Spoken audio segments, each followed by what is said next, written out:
మళ్ళీ గొడవ అవుతే ప్రెస్టేజ్ నాకు, నీకు లేదు.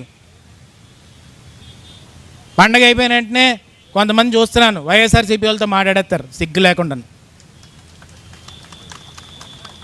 ఇంతకుముందు అంటే ఉండేది, పక్క పార్టీ వాడు పెళ్ళికి వెళ్ళడం, పక్క పార్టీ వాడితో మాట్లాడడం, ఇవన్నీ ఉండేవి.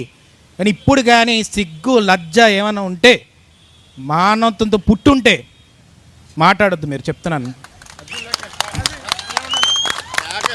నేనైతే ఒంగోబెట్టి తన్నేస్తాను చెప్తున్నాను ఒక్కొక్కరికి. నేను ఒక్కటే, అందుకే నేను ఒకటే చెప్తున్నాను, నాకు తెలుస్తున్నాయి ఎవడెవడు మాట్లాడుతున్నాడు, ఎవడెవడు మాట్లాడలేదు, ఎవడెవడు లాలూచి పడుతున్నాడు, ఎవడెవడు ఏం చేస్తున్నాడని. నేను ఒకటే చెప్తున్నాను, ఆ ఊరు పోయినా పర్లేదు, ఆ పంచాయతీ పోయినా పర్లేదు, వెన్నుపోటు పొడిసేవాడిని మాత్రం పేగులు తీసి రోడ్డు మీద పెట్టేస్తాం. మళ్ళీ మళ్ళీ చెప్తున్నాను, నాకు అది రక్త సంబంధమైనా పర్లేదు, ఏదైనా పర్లేదు, వెన్నుపోటు పొడిస్తే జీవితంలో క్షమించేదే లేదు. మళ్ళీ మళ్ళీ చెప్తున్నాను, నేను 6 ఏళ్ళ నుంచి చెప్తున్నాను, ఎవడు నమ్మట్లేదు.